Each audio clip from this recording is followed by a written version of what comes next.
Shawn and I are going to start while Carlos sort of makes his way to us. How you doing today, Shawn? Good. I'm doing great, actually. I'm excited to get to talk to everybody. Thanks. Yeah, me too. We're so glad to have you. And if you don't mind, I wanted to start with sort of some people have heard this already, but a lot of people haven't. So I wanted to start with a brief, like, where did the idea for AM come from, and sort of what was the thinking around that originally? Well, I thought of it all myself. Bud and Carlos didn't help. I pretty much made the school by myself, Of course. since they're not here to defend themselves. Yeah, it's just you and No, me, so we won't tell them. yeah. Actually, it started when I was teaching at the Academy of Art University, actually, and I invited. Oh, well. Let me just clarify this. Actually, normally I don't name the school. So Oh, okay. let me clarify by saying that their program is way better now than it was at the time that we had this event. But when Understood. I was teaching there, this is like 15 years ago. Totally different program now. Totally different people. The people heading it up are great. I'm not saying anything negative about that school. I value my time there as a student and as a teacher. But at the time, the program wasn't so hot, and I was teaching the final class that the students would have before they graduated with an animation degree. Mhm. I invited Bobby to come teach with me one night. We were talking about facial animation, I think. And after the class, we just got to talking about how the students coming into my class had never heard of the principles of animation before, squash and stretch or anticipation, or like the most basic things. And this is their final semester before graduating, having spent, quite a lot of money.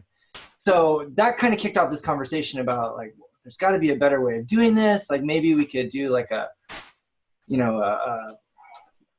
how could we learn from the master or whatever? Like, what's Right, the way right. that we could, like, if we could learn however we wanted to learn and we wanted to start over as animation students, what would be our dream way of learning? So the first thing we decided to do was talk to Carlos, who's like our best buddy from school and also genius animator. We all got together and we decided we're going to have like a traveling circus, basically. It was going to travel around the world, and animators would like join and fall off, like join for a couple weeks or something. This was in our mind. We would like travel around and have like a Right. Like a ragtag heroic bunch of animators. yeah, which quickly became obviously impractical. And then we just started talking about maybe doing it online, and this was like really radical and weird to do because like YouTube didn't exist yet. Like, the idea of having video online was even like almost impossible kind of thing to do at any kind of scale at that conversation time. Hmm. So anyway, early on, but we decided to go to the internet because that removed all geographic boundaries, which was a big part of what we wanted to do, especially with Carlos coming from Spain and having so much trouble like getting into his dream job with like the green cards and like getting somewhere to learn, and all that kind of stuff was just really hard. Like, we were able to learn because proximity. Carlos managed to battle his way to the Academy of Art. I learned mostly because I grew up right next to it, and we wanted to make animation education available to people who don't happen to be in California or New York or, Right. you know, so everybody else in between. And our goal was to make it kind of go back to the old school of learning from an experienced animator who is currently working in the industry and up to snuff with like all the latest stuff, and hopefully also had an attitude of learning themselves. And that way we get kind of a master apprentice kind of relationship going. And that's how we started the school. That was our goal, and that's what we're still trying to do. That's so cool. I've heard that story so many times, but I've never heard it quite that way. And I really love it. And it's great too, because animation mentor students really do come from all over. We do have students from all over the world. And so that idea clearly took off, which is really great. Um, how do you think AM prepares students for the animation industry? And you talk a little bit about the relationship between mentors, sort of an apprentice relationship and that kind of bond. But what do you think are the key ways that AM really prepares students?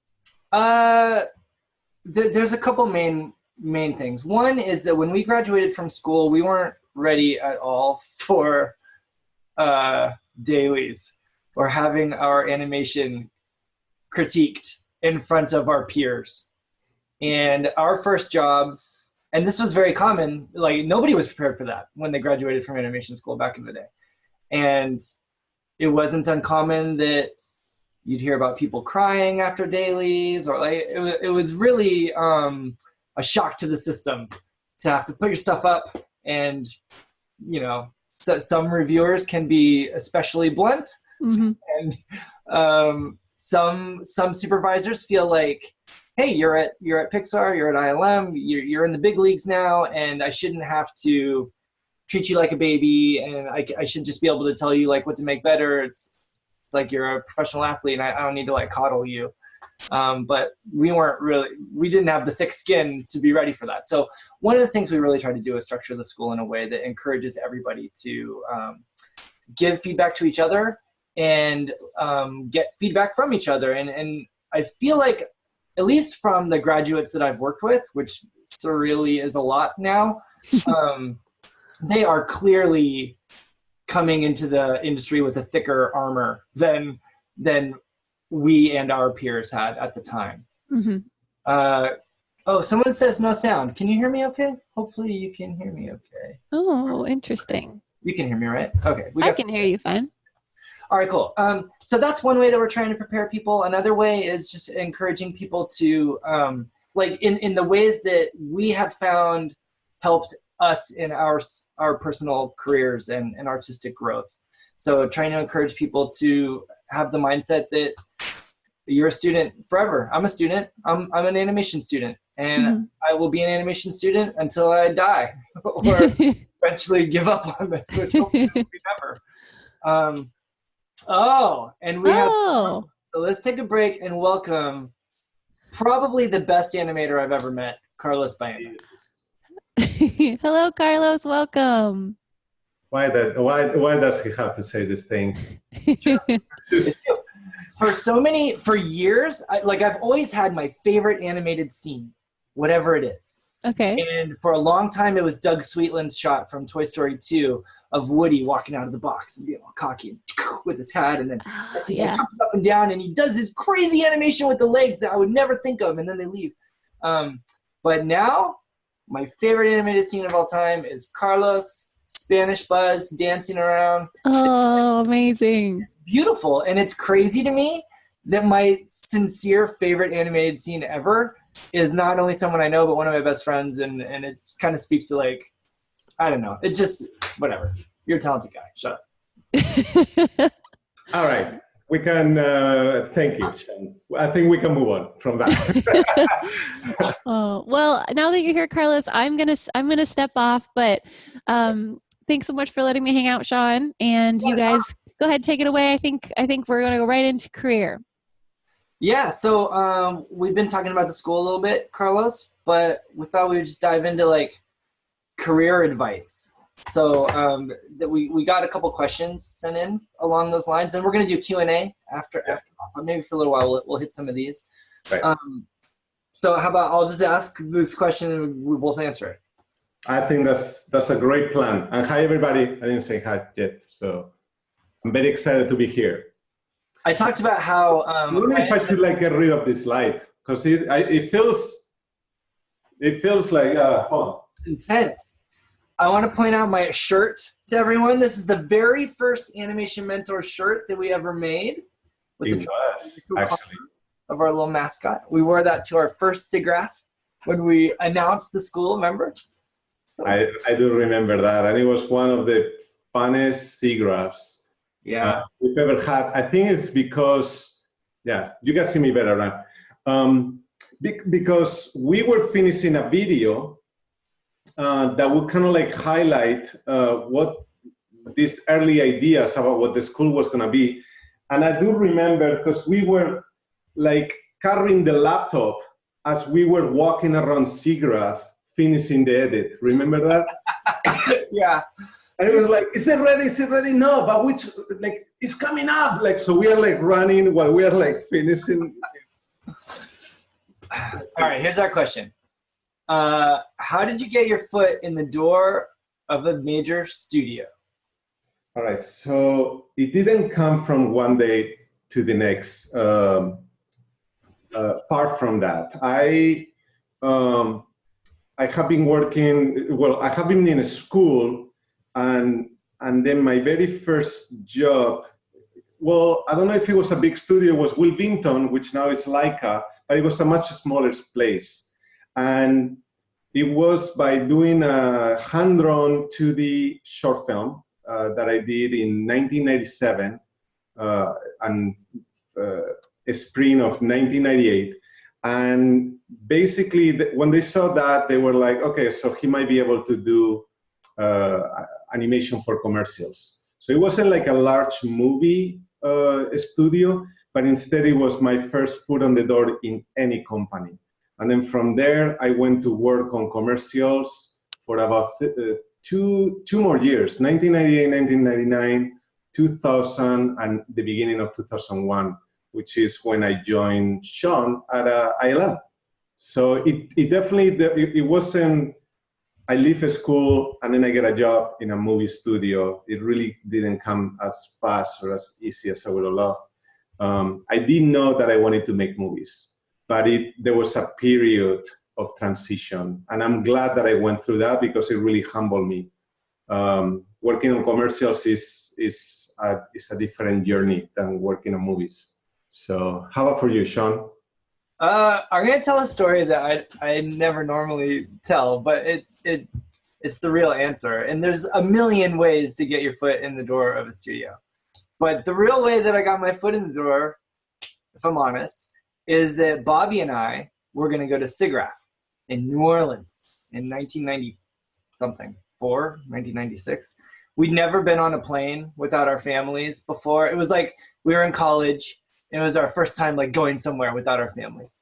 So we go to the airport and we're gonna fly to New Orleans and the airplane's broken, but our bags are already on it. And they're like, well, you can stay the night here or you can fly to Chicago and we'll put you in a hotel and then we'll fly you to New Orleans. And we were like, let's go to Chicago. All right, let's do that. So we went to Chicago, didn't have our bags, went up to the room, got the hotel, sharing a room. And it was probably like 8 or 9 or something. And I was such a nerd. I was like, well, I guess, you know, I'm going to read for a little while and then go to sleep or something. He was like, what are you talking about? Let's go see what's at this hotel. And I was like, okay. So Bobby, being Bobby, like dragged me out of the room. We like went down, started walking around, and all kinds of crazy insanity happened in that hotel where like we went to a wedding reception because we met the bride in an elevator, and we snuck into the International Polka Association's polka party. We were like a fifth of the age of everyone else, and like dancing with them and having drink. Everybody's giving us cake and champagne at all these places we went. We went to anyway. We did all these things, and then we ended up in a bar, which I don't know that I had ever even been in a bar really before. I was 21, at least not by myself or anything. So anyway, we went to this bar, and in the bar we started playing pool randomly with a couple who was in there. And halfway through the game, it came out that we're going to SIGGRAPH, and the woman told us, oh, well, do you know who my husband is? He's Stefan Bengmeyer, who's a visual effects supervisor at ILM. And my whole life, all I wanted to do was work at ILM. From when I was 5, I saw Empire Strikes Back. I didn't know I wanted to be an animator, but I knew I wanted to be the guy that makes Hoth. Like, that's all that I knew. So both of us were like, oh, I remember we were like, oh, we're not worthy, you know, like whatever. And she was totally fun, and she made it like a really easy way to meet this guy who was like a god to us. Play pool for a long time. Anyway, the next morning we all end up on the same shuttle because they're in the same situation going to New Orleans. And she gives us these tickets to a special invite-only ILM screenings of a bunch of movies they worked on. It was Terminator 2, it was Temple of Doom, and The Mask, I think. And Wow. At screening, the people who worked on it would be there afterwards for a Q&A. So at one of the screenings, I met Rob Coleman, who is an awesome animation supervisor. He supervised the Star Wars prequels, and I think, didn't he supervise Men in Black with you or not? No, so he was animation director on the prequels. So he was my animation director on episode 2, and I think for you as well. On I thought that on Men in Black, he was an animator on the first Men in Black. Yeah, that's right. And Or I then, think maybe that was his first time as a lead, because I remember Spielberg called his desk, and he was like, oh. It yeah, was scary. believe it. I mean, he was easily one of the funnest people to work for. I always think like, I mean, you were there, Shawn. I don't think I would have gotten a chance to work on a Star Wars or get to do any of those shows if it wasn't for Rob. You remember? Yeah, he really took us under his wing. He's a great guy. He So he's someone that really encouraged me at SIGGRAPH. And then I randomly there met some people from like HR who were like recruiters who took pity on me. And I remember they like gave me popcorn or something at those screenings. But anyway, that led to like making connections where then I applied for an internship at ILM. And because those people remembered me from SIGGRAPH, I'm sure that helped me get to the top of the pile of, applicants for that internship. And so really, I think I got my foot in the door because Bobby made me leave the hotel room. Is really what it boils down to. And that's a good payoff. And the takeaway for me from that is like putting yourself in maybe uncomfortable situations where you're outside your comfort zone, but you're making yourself available to the universe, to situations, to things being able to happen or being able to meet people. And that wasn't maybe my default mode, but I will add to that and say like that the situations throughout my whole career that I have risked the most have been the situations that I got the biggest payoff or reward, emotional reward, but also career reward. So don't be afraid to try things. I mean, that's something that I always, I feel like the moment that you are scared about trying something, that's the biggest reason for you to actually try it. At least that's been the way my head has operated over the years, for better or for worse. But that's good advice, man. That's awesome. All right, another question that came in is, what was your first job?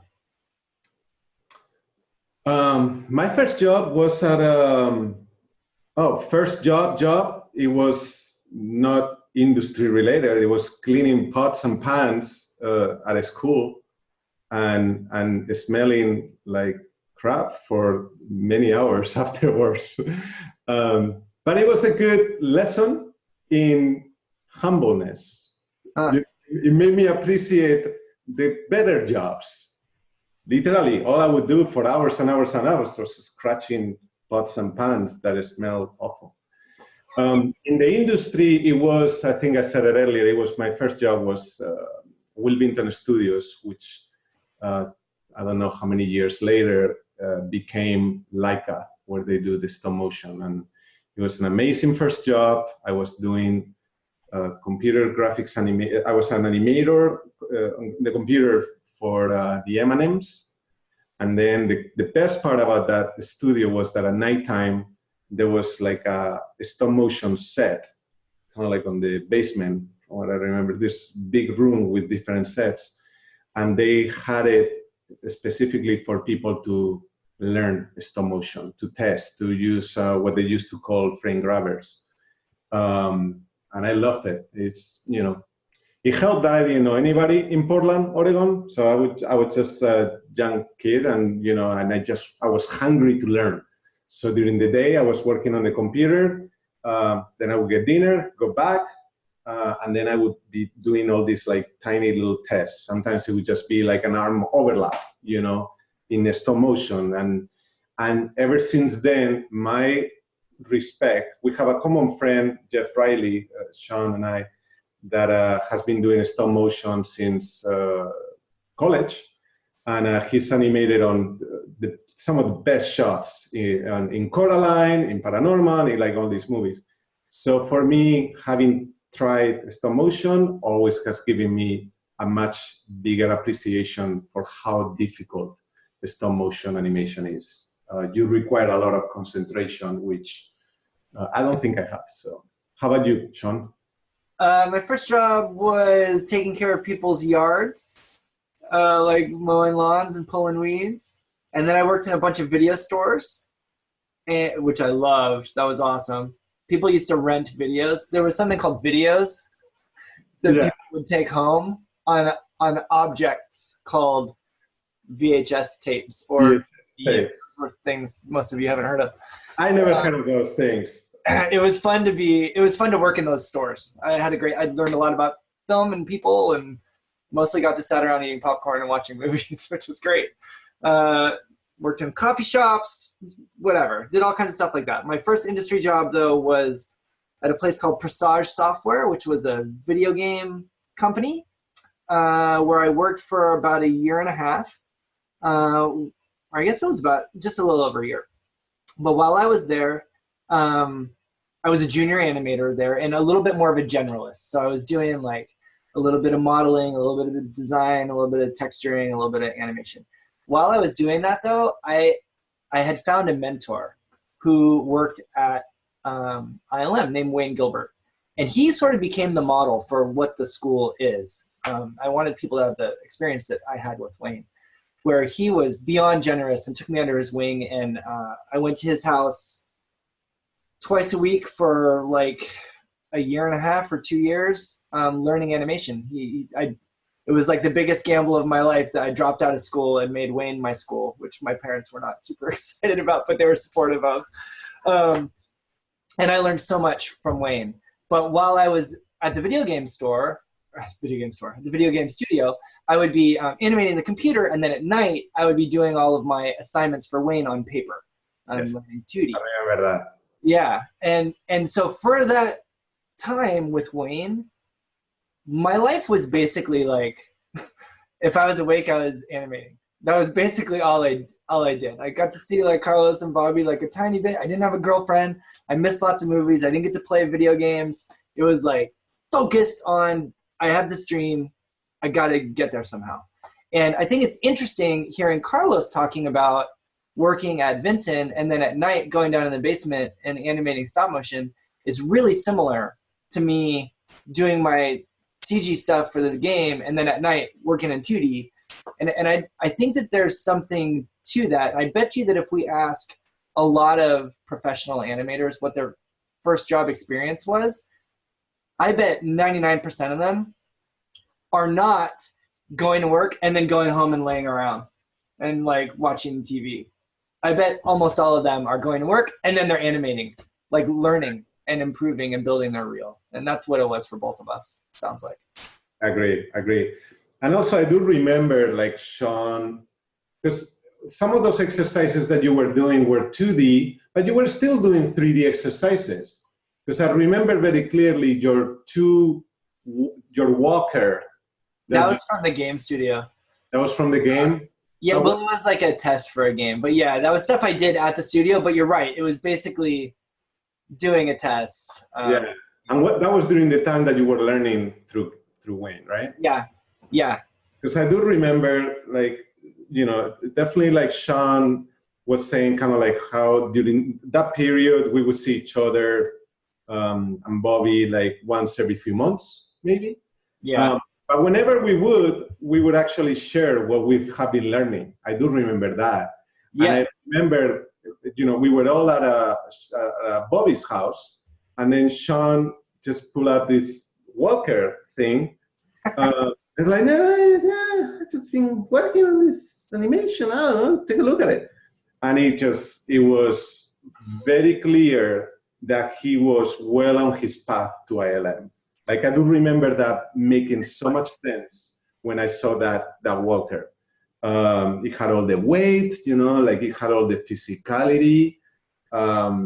So, I mean, you know, there's something you want, you know, dreaming is free and you just go for it and you don't stop until you get it. Yeah. And just ultimately that's kind of like the journey a little bit, you know. And all those obstacles are just lessons. They're not obstacles. So. That's a good way to look at it. Totally. Yeah, it's true. I was mentioning earlier that I feel like I'm still an animation student. I'm still learning all the time. And I'm sure that you probably feel similarly. Oh my God. Like I'm still, so for the last 15, since we started Animation Mentor, one of my hard drives is dedicated for reference. And I have it broken down into like all these different categories, from acting to story to cinematography. Within acting is like, you know, expressions, you know, emotional comedy, you know, choices. Like I have it all it's been basically my place to dump inspirations. And to this day, I'm still adding to that whole folder. I think it's like, I don't know how many like gigs and gigs and gigs of are in that folder. But I feel like once you finish school, I feel like your learning, at least for me, after I finished school, my learning just started. Yeah, that's true. And the big learning became being in studios, working with people, figuring out how to, learn from other people, help other people, and also not be complacent about the animations that I was doing. So with every movie, it was like, I feel okay about the last one. Like there's a lot of things that I need to learn for the next one. And now it's the same journey. I finished a project last year, and all I see are the things that weren't working, which is not necessarily a good thing to always think that way. Like at one point, you also want to be proud of at least something that did work. But what that tells me is that my mind is hungry to continue learning more. And I hope that never ends, Yeah, the more you guys can make your artistic journey kind of education centric, probably the more you're going to get out of it and the more you're going to grow. Mm-hmm. I feel like I kind of made a switch in my thinking a while back where like now I've worked on 33 or 34 movies and a lot of them are really bad. They are. And that's okay for me personally, because I'm learning from each of those experiences. And a while back, I made a switch where I stopped asking to work on certain movies and instead started asking to work with certain people. Right. I want to work on whatever she's working on because I'm going to learn a ton from her. And in doing that, I started, like my growth went way up when I started doing that. And I think that was a good lesson for me, just to like remember that this needs to be a learning experience, and it's okay if the overall project maybe isn't what I dreamed it could be, or it's not my movie. I'm just doing my best to put their vision up on the screen and add what I can to it. And sometimes the best you can do is just selfishly take what personal growth you can from that project, So yeah. Agree. Yeah. One of the questions we got is, what is your proudest moment as an animator so far? Was it when you met me? What was it like? Are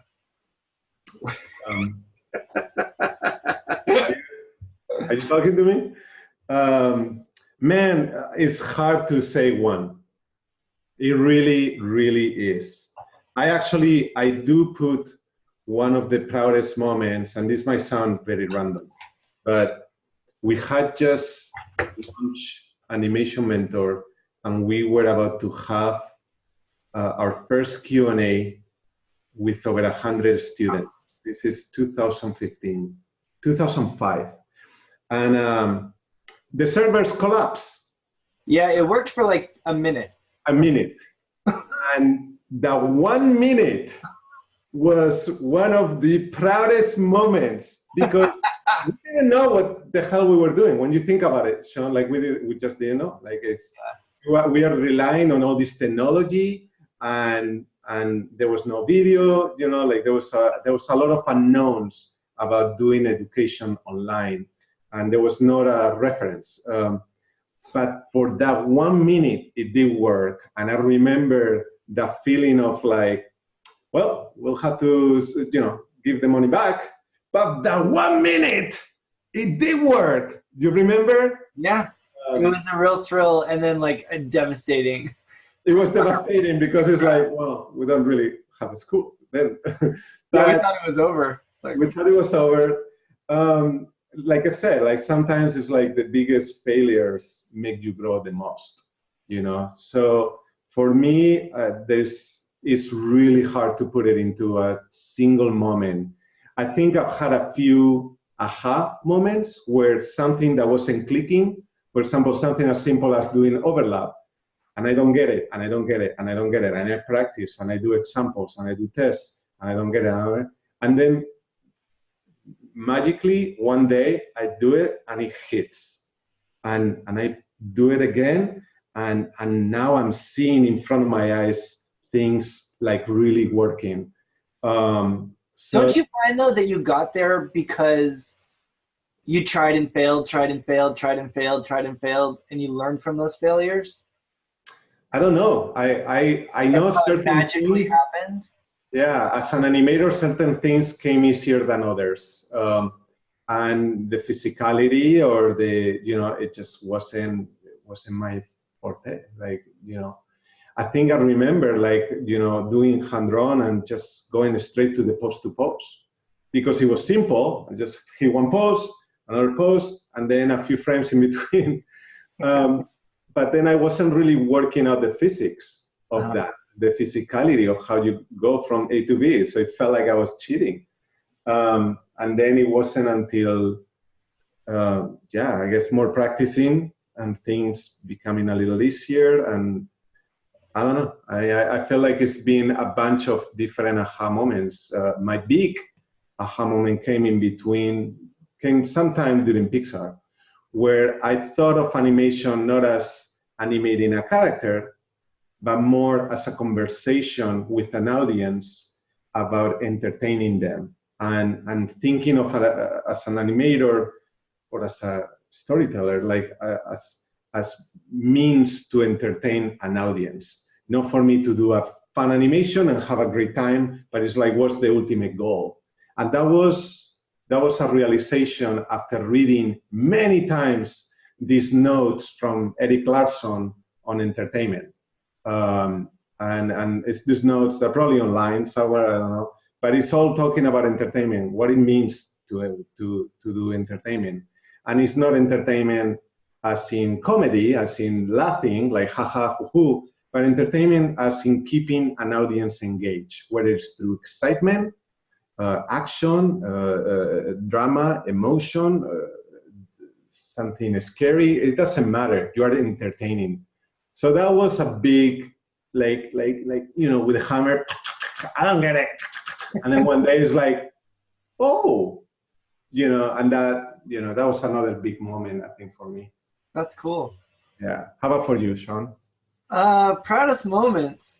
I've got to do some really exciting things through work that I did feel proud about, like going to, movie premieres or I got to take my mom to an awards show or like things like that. But honestly, what stands out to me, like what comes to mind the most is our first graduation, I think really stands out. Our first animation mentor graduation, our families were there. Carlos's parents were watching and they flew from Spain on that very first one. Yeah. And it was very emotional, actually. Yeah, it was. We all kind of teared up at the end. It was awesome. There were graduates there from all over the world. It felt like somehow we made this thing that people seemed to enjoy, and their demo reels were like so much better than ours were when we left school. I was just so proud. Well, and a lot of those graduates are now either top animators or or some of them are actually amazing directors. Yeah. Like I'm trying to think, Bobby Pontillas did the Oscar-nominated, One Small Step. Yeah. He was a student in the school like 10 years ago, or maybe more. I don't know. I don't remember. But now you see the work that they are doing right now, and it just blows your head away. Like it's just a whole different level. So it's amazing, like to see that. Yeah. Another super proud moment for me was like the first time that we hired a animation mentor graduate at ILM. Now I think we've hired like 20 or something, but actually it might be more than that now. But it like that was a big thing. Like seeing people achieve their dreams and feeling like, maybe we had some super small part in helping them along their journey was just really rewarding and exciting. Oh, I know one.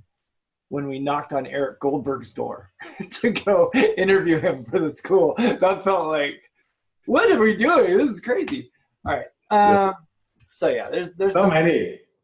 Yeah, so many. Oh, hey, Holly. Hello, Hi. hello. I'm so loving listening to all these stories.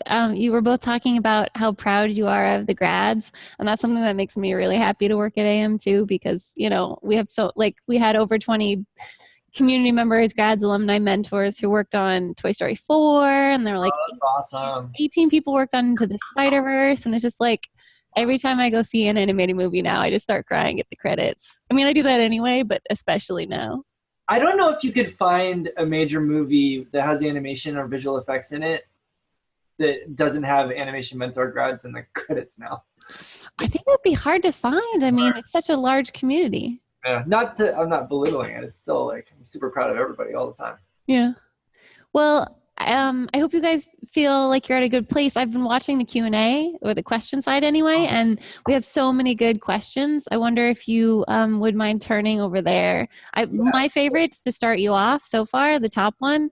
I love this question because I think it's so inspiring, but this anonymous attendee says, I'm worried that I'm too old. As someone starting Animation Mentor in their mid-30s, is ageism an issue within the industry? And basically just the idea of starting your animation career, your animation journey sort of older than, I don't know, 20s.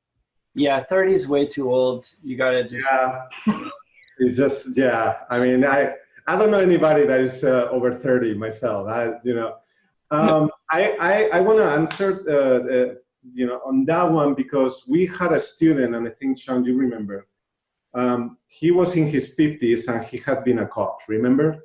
Oh, yeah, that guy. He was a New York NYPD guy. Yes, and yeah. he left that job to become an animator, and he was in his 50s, and he said it was the best decision he's ever did. I feel like it's never too late to learn something new. That's the way, just period. There is always brand new things that we are learning all the time. So I would say whether you're in your 20s, your 30s, your 40s, 50s, 60s, it really doesn't matter. I hope I'm, learning something new, Yeah, you mentioned ageism in the question, which would be like discriminating against people because of their age. Right. First, it's illegal, at least in the US. Like I've been in a lot of interviews, and a lot of times our first interview with people often now is over the phone, or if they're like far away. And one thing it's illegal for me to ask you how old you are, for one thing. Like I had to learn all the things you can't ask. But yeah, like that's one, and it wouldn't factor in anyway. And I think that the larger studios tend to have a slightly older population of artists, mostly because they're looking for people who are more experienced. But I'm in my mid-40s, and I'm definitely not close to being the oldest animator at work. When I started as a junior animator, the guy who started with me was 46, actually, which I think is not the age you said, right? And also, Shawn still looks like he's 10 years old, so he doesn't, I don't know what But yeah, I don't think it matters. We've had students that are in their 60s that, they're going to want you to seem enthusiastic and dedicated to the work. I think that that's all that's going to matter is like your talent and your personality. If you feel like you're going to be a good fit for the team, and that's it. I don't think age comes into it. Gender doesn't come into it. Race doesn't come into it. None of those things are a factor as far as I could tell it. I don't know. I don't think so. And I will say, I will add to that, like if for whatever reason, like you feel that maybe it's not the right fit of a place to be. Yeah, you don't want to be there. If they don't want to hire you because of your gender, race, or age, that's not a place you want to work anyway. Yeah, I've been very proud that not once in the industry, I got a hint of like, where the hell is this guy coming from? Go back to your country. Like in the industry, I've never gotten that. No. It's been one of the most, inclusive environments from a immigration standpoint. That's wonderful. And it's actually a pretty good segue into this next question. Fatima asks, do you have any advice for international animators who want to work in this studio in the US? Do you have any tips for how to stand out? I will let my Spanish friend handle that one. Well, I was just going to quickly say, ultimately, let the work do the talking. It doesn't matter how you are really as a person. They're never going to meet you right away. They'll see your work, and they'll see how you are through acting. How is your sensibility with the characters?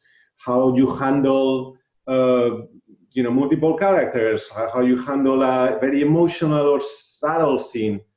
You let the work do the talking, and then I think the companies will go to you. Wouldn't you say? Yeah, I totally agree with that 100%. Immigration can become an issue.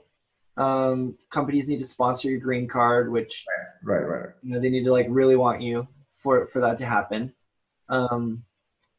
Getting a visa can be a little easier if you've won an award of some kind. So submitting your, if you make a little short film or if you're able to get some kind of award from somewhere, that could probably come in handy.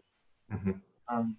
But yeah, other than that, it's usually not that much of a factor from where I sit. And I will also say, I've been rejected several times because of my visa status. I didn't get a chance to work on Monsters, Inc. Because it was going to take 7 months for the visa process. So they ended up going with somebody else. And that is crushing at first, but there is a good thing to learn from all those situations, which is to train you to continue focus on your goal. And for me, a big goal was to get to Pixar eventually, like here, at one point. So while that was crashing, for me, it was almost like the fuel that I needed to be like, well, it didn't happen this time, but it will happen. So yeah, there will be obstacles, but look at those obstacles not as stoppers, but instead as fuel to figure out how to overcome those obstacles and get to the finish line. So. Can I take a step back really quick we talked a little bit about how Carlos and I got our foot in the door, but I feel like, not everybody is going to be on have a broken plane and get sent to Chicago. So just like a little better answer for like how that could apply to your life, by the way, it might be just like to make put yourself in those situations like I talked about, but those can include things like contacting people online, putting your work up online for other people to see, getting yourself to conventions like CTN is an excellent networking opportunity. There's 1 million animators there and you can meet your heroes. Glenn Keane's walking around, whatever, and you can show people your work and you don't have to put yourself in you don't have to feel scared to like show people anything. You can just say like, hey, can you look at this and tell me what you think I could work on maybe? And that's a great way to start making connections. Like going to things like that can be huge for making those types of connections and also for learning. So anyway, just want to mention that before it's over. I think that's, those are all great tips. A lot of that has to do with networking, right? But also feeling confident and putting yourself out there and taking the opportunities, sort of as Carlos mentioned, all opportunities for learning. Another question here is sort of about demo reel. So if you could both talk about the kind of shots that you think are most useful on a demo reel for someone submitting it to get a job at a studio. I'll let Shawn drive that one because he's very good at, he reviews demo reels a lot more often than I do myself these days. So. My brain is exploding with 1,000 demo reel things to say. One is to tailor your demo reel to the job you're applying for and to the studio you're applying at. A game reel might look a little different. If it's like in-game animation, you might put different stuff. An ILM reel and a Pixar reel should probably be a little bit different. It might be a lot of the same content, but maybe edited differently or in a different order. So anyway, as far as like the type of shots to put on, which sort of probably translates for most of you into like, what should the next shot be that I should be working on to add to my reel? My answer to that would be to try to choose something that shows off as wide a variety of your skill set as possible. Tons of demo reels, most demo reels have a lot of shots of people sitting at a diner table talking. And that's fine. And then a lot of times those are great, and you can get a lot of sense of like acting choices and things like that, and also, you know, mechanics, of course. But it's not going to tell me enough about like, can you make that character get up from the table and walk over and like get some milk and come back and sit down, which is just as hard as a beautiful acting performance. They're two different things. So if you're trying to choose what to add, I would choose something that shows off both, like acting and body mechanics all in one shot. Characters walking around doing things while they're talking, or at least like you can see their full body and their feet aren't glued to the floor. So that would be a great thing to add. Beyond that, I think you want to just choose shots that show your current best ability. I like to say that your demo reel is only as good as the worst thing on it. So just show your best stuff, and try to show both acting and action. And it's not always going to be both in one shot, but most shots should feel like both. I mean, the character needs to feel alive, and like they've got some thought process and emotion, and like you put some thought into what that situation is and where they are and what they want in that scene and what's preventing them from getting what they want. And like you've thought through that process, and we can see how, you know, how that led you to some hopefully original and unique acting choices. So yeah, I would. So go ahead, Carlos. No, I was just gonna add like only one more thing, which is to like have fun with it, meaning explore different things. I mean, you see a lot of reels and like probably hundreds, if not thousands now, and it's a great opportunity being in a school to explore things, not just to follow the same line that everybody's following. So even if you see a demo reel that got somebody hired at Sony, Pixar, or Disney, or DreamWorks, it doesn't matter. It doesn't mean that you have to replicate that exactly to get hired in those places. Sometimes those places hire more originality than the repetition, you know, and repetition can burn out. So be creative, think about different ways, but be creative with taste. Don't be cheesy and put this crazy, weird music, you know. So like, you know, be tasteful as you prepare some of that stuff, but ultimately have fun as you are preparing a demo reel and you are working on these exercises. Like, do the exercises that you would like to see yourselves, you know, not something that you think this studio or that studio will want to see. You know, continue listening to your voice, because ultimately we are artists, and we gotta follow like our own voice as an artist.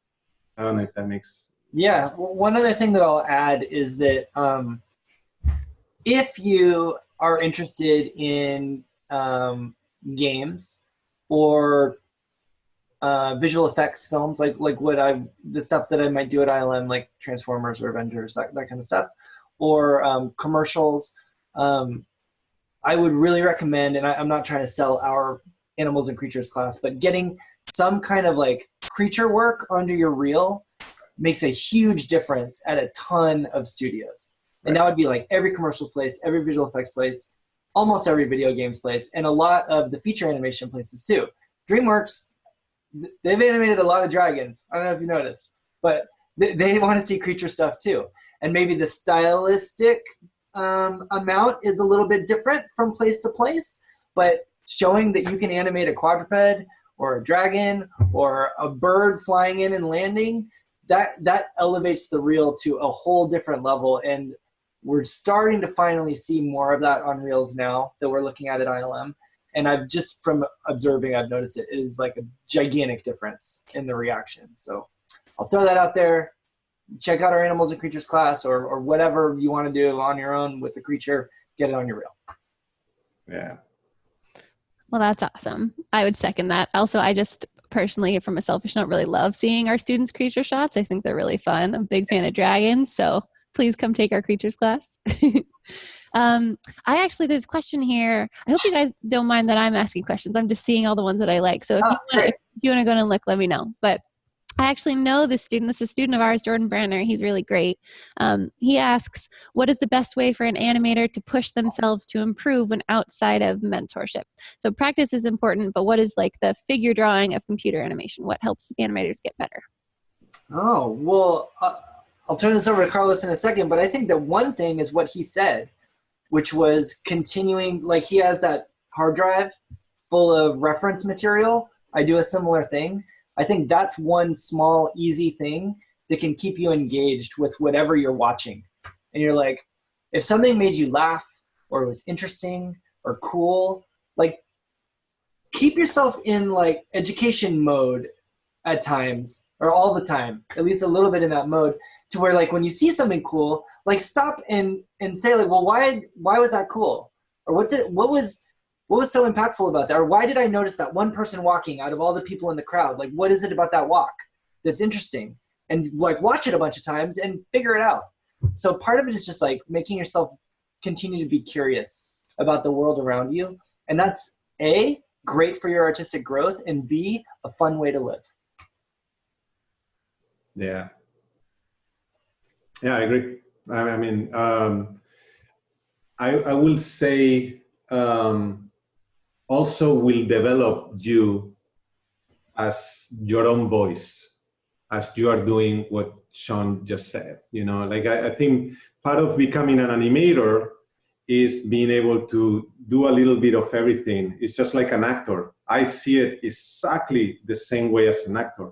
And actors have to be chameleons. You see a Meryl Streep, and she can do a million different roles, and I don't see it any different than being an animator. One day you're animating a toy, another day you're animating a superhero, and another day you're animating a robot, and you gotta be able to switch the brain in those things. So, yeah. Yeah, totally. I agree 100%. Let's see. So we have a few more minutes. So I think we probably have time for 2 more questions. Okay. So one that I think is really interesting is this one from Stalin. Do you recommend getting really good at animation and using that to get like a film director position? Was that how you made yourself a director? And Carlos, I know there's a lot of directing going on in your life right now. I was wondering if you could speak to that a little bit. Well, so I went from animating at Pixar to being a development director at Paramount from 1 month to the next. And my takeaway from that experience, that was 6 years ago. My takeaway from that experience was, I wish I had done a lot more things in between. It's a much different part of the brain that is working as an animator. An animator position, you are more like, you know, behind closed doors, you are on your world, you focus, it's more introverted. Whereas a director is a lot of talking, a lot of like expressing what is in here and translating that to a lot of other people and making sure that you're as clear as possible with that.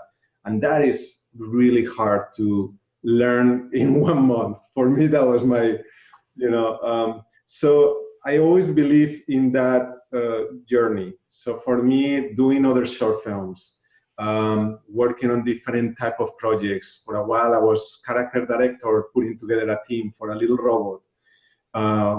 For a while, I was doing these tests last year at a studio and helping on the shooting, helping on the, you know, working, putting together storyboarders and animators and working to doing presentations for the client. A lot of those things are continuous lessons, you know, whereas as an animator, it was like, okay, I just need a deadline and I need my white paper and figuring out how can I make this animated shot to be the most exciting or fun or comedic or emotional that I can make it. So it's different tools, and I don't, from an advice standpoint, is to pace yourself, to know when to achieve more than you possibly can. What's the expression? To bite off more than you can chew. Is that the expression? Yeah. Because I definitely felt, 6 years ago, I was trying to bite more than I could chew, and then I was happy that, that experience didn't totally work out, because it made me want to kind of like take a few steps back and continue learning other things, continue working on short films, smaller things that didn't have as much pressure. So it's, with Shawn, like he's been animating, but then he leads, he supervises, and that's developing other skills for him, I don't know, Shawn, you want to add to that? No, that's super true. It's like really different being an animator versus a supervisor. The times that I've supervised, it's really different. Like as an animator, like the most stressful thing is like, oh, the director has some changes to your shot and they need those changes quickly, and you're like, I gotta like try to do this thing fast. And then as a supervisor, it's like, here's 1,000 things that need to happen right now, and all these people there's like so many things. And so it's like a different, you're right, it's a different part of your brain. It's a little more like organizational stuff happening as well. I think of it as a manager that is learning how to do the sticks with the plates rotating, and then it's just going on one side, and then it goes to the other. That one is not fall, and that is the day-to-day. Yeah, it's perfect. Yeah. Hey, I'm going to sneak in a quick answer to something I saw in the chat, which is what's the best way to transition from doing 2D animation to 3D? Just like a super quick one.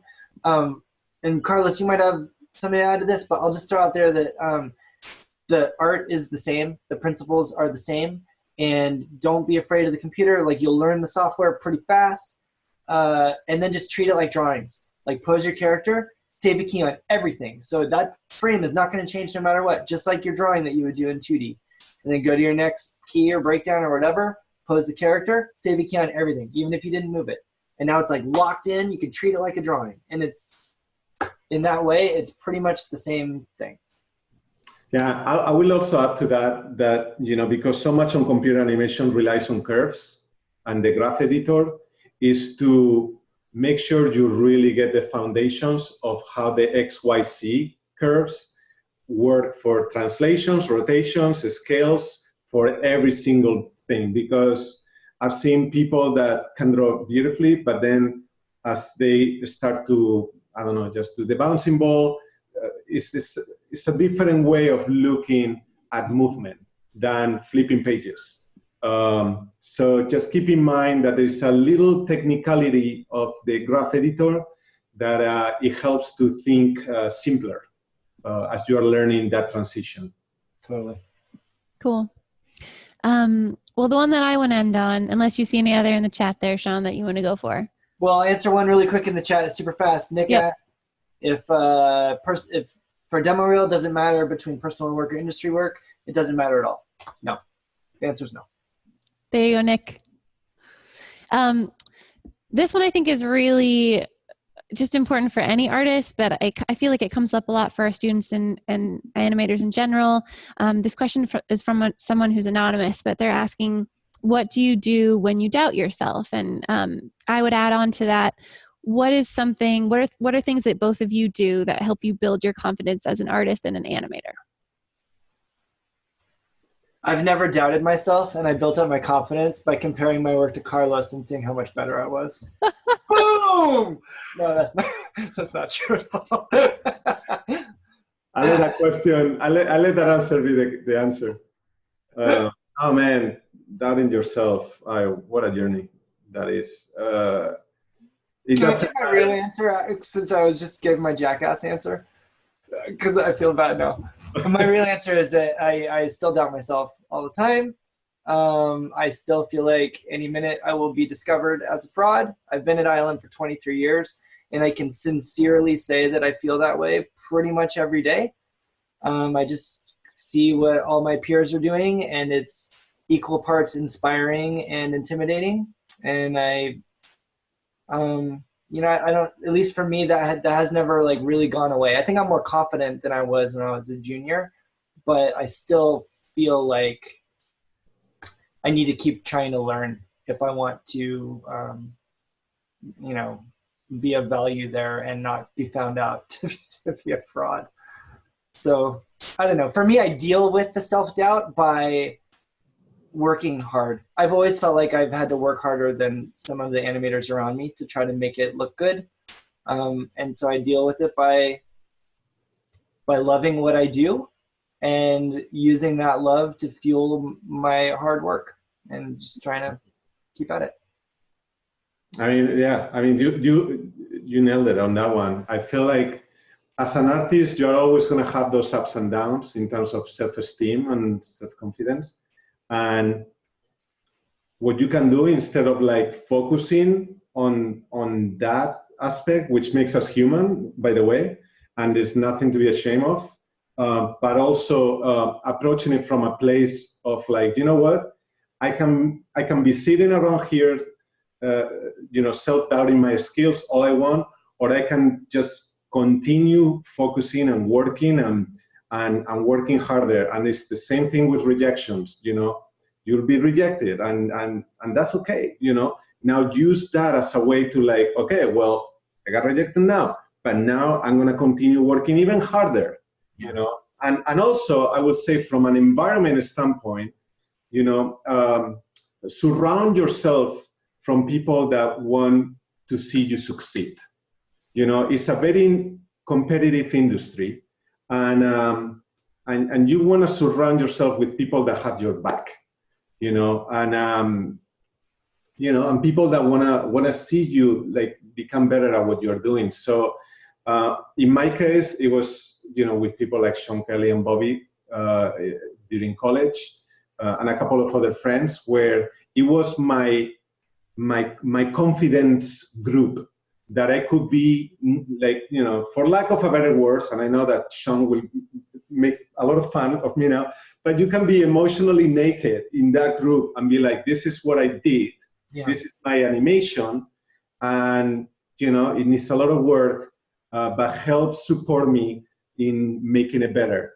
And if that support group cares about you, they'll tell you like, well, these are the things that work, these are the things that maybe you can improve, and here are some great ideas, instead of like, yeah, that sucks, see ya.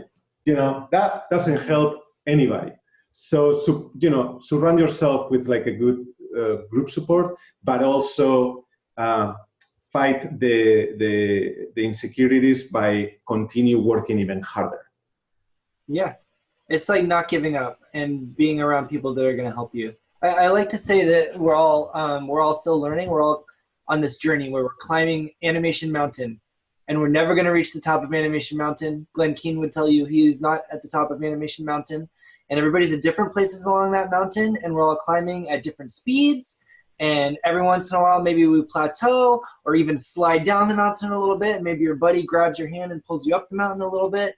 And we're all just going together. And it's an art and it's a journey. And you can't compare yourself to the other people on the mountain who are having their own personal journey at their own speed that is different than yours. And like comparing yourself to the people around you is recipe for the self-doubt ballooning. So just try not to let yourself do that and treat it as a personal journey where as long as you climb one step up that mountain every day, then you're doing great. Yeah. And let it be that. And support your friends too. I mean, it's like, you know, I would bet that if it wasn't for the friends that I did in college, being Shawn one of them, I don't know if I would have made it to any of these studios. I'm that serious about that. Like I learned more through them than I learned from my teachers because their passion was a lot stronger than my teachers back then. And that passion is contagious. So also, I guess part two of my answer earlier, surround yourself with people that are passionate. Not people that start to get a little jaded or that they're just like, well, I'm doing this just, oh, I couldn't find anything better. No, like really digging into the people that are passionate, that are trying things, that are exploring. Those are the people that you're gonna learn like magic from it. Guys, Right. I know I know we're ending, but can we grab the one more one. from the Yes. chat? Did you see? There's one from Prithvi that about 10 different people have like pushed up in the chat. Hold on, I'll find it. I think I have it. So the question that everyone seems to really want to ask, they're about, again, 10 different people. How do students at Animation Mentor compare to those students that graduate from big art schools? I get uncomfortable, like sounding like I'm trying to sell the school or something. But I will say that the sincere truth is that recruiters from a whole bunch of studios have told me now that they put our graduates at the top of the list of stuff to look at. So and they have said that specifically as putting them over other big animation schools that I will not mention. I think that is fair. So I'll also, just to play devil's advocate, I will say this, and probably Shawn and Bobby will kill me about this, but you know, if I'm a student, I always put myself, and there was one student that we had whose parents came with the student, with her, and they were on their way to Sheridan, you know, and basically they flat out asked me, like, why should our daughter come to this school? Versus we're headed towards either Sheridan or Calars. I forgot which school. It's been many years, but I flat out said, I don't really have an answer. I think she should actually talk to the students and not talk to the people like Shawn right now, like selling the school. Yeah, it's so obvious. But you know, like talk to the people. That's what I'm selling. What I was sold. But you know what I'm getting at? Like I feel like there's pros and cons of every single school, including art school, including online school. Like there's just pros and cons everywhere. Yeah. So ultimately, you know, just find students that have gotten through the program, and they'll tell you like the good, the bad, and the ugly of everything. Yeah. I'll tell you the one thing that you know that it's never gonna lack on our end, at least, is that you know. We've been passionate about this from day one, you know, and that's not gonna change. I mean, I feel so fortunate that from the moment I saw the movie E.T., I wanted to make a movie. I wanted to make movies, and then animation came throughout it, you know, and I fell in love with animation. But the passion is always gonna be there, and we'll do whatever it is, you know, to see the students succeed, and that's really, yeah. Here's one thing that I do tell people is if they're interested in filmmaking or interested in like computer graphics in general, and or maybe they're not totally sure if like maybe they like modeling or they like, you know, texture painting or whatever, a brick and mortar art school is a great place to figure out where you want to specialize. The downside is that it's generally pretty expensive, but if you have the wherewithal to do that, or you can get financial aid or whatever, that is a good way to like try to figure out if animation is specifically the thing that you really do love. For me, it was quickly apparent, like playing with all aspects of that art form, animation was the thing that I really loved. I loved the moment when they started to come to life in my blocking was like this magical moment that I started to live for. But if you know animation is the thing that I love, then I would say it's, you know, look at Animation Mentor, or like the online animation schools that are better are focused on animation. They'll cost way less, and you'll learn way more about the specific thing that you love to do. And all of the major studios and most of the medium-sized studios and even some of the small studios are looking not for people who know a little bit about a lot of things. They're looking for the best possible person who knows the most about this one thing. And they want to get the best animator they can find and pair them up with the best modeler they can find and pair them up with the best rigger they can find and make the best product. Mm-hmm. The smaller studio gets, the more they are interested in generalists. And there's nothing wrong with being a generalist and learning about all the different things. Like that's what some people want to do, and that's great. And there are a lot of jobs that support that. But if you know you want to animate, Animation Mentor is the place to go. Yeah, I will also like just, you know, before I forget this thought, don't let other people tell you what you should or you shouldn't be doing. Yeah, that's good. I've been told in this industry that I wasn't the artist type, that I wasn't the animator type, that I wasn't the director type. Like I just, in different stages, I mean, when I started at art school, there was one person and looked at my portfolio and right away was like, I see you more in advertising. I don't see you in illustration. What? I want to do drawings. I don't know advertising. And then what I learned over the years was people are going to give you advice left and right throughout the whole career. They're going to tell you, you know, I've seen your work. I think you are more like this. And do what your heart is screaming to do and figure out ways to learn how to do that. If there is some good in any of that advice, take it, but don't let it dictate what the life that you want to be is going to be. So that's something that you know, I wanted to be very, you know, open about it, because I've gone through different experiences like that, and ultimately it's like, you know what, I'm gonna do this because it's what I freaking want to do. And it's as simple as that. I'll figure out how to do it. If I suck at it, I'll figure out a way to improve it. But don't let other people tell you how to live your life. So. There it is, team. If you needed inspiration or life advice from Carlos and Shawn, that's it. Don't let other people tell you what you want to do. Follow your heart. I feel like I need to go, like, I don't know, become a Van Gogh right now or something. Like, I just need to go for it. Awesome. Hey, wait, can I add one bit of practical advice super fast? I know we're supposed to be over. But I saw somebody mentioning their community college. So that popped into my head. I did that actually for the first couple of years. That's a really good idea. In the US and probably elsewhere, there's a lot of junior colleges or community colleges that do have art classes, and some of them have great art programs. That can be a great way to like get a little foundation in art, like take some figure drawing classes, perspective classes, things like that. Figure drawing is really helpful to any animator. You're learning a lot about anatomy and you see how people move and whatever. But also a lot of those will let you dabble in the computer graphics disciplines.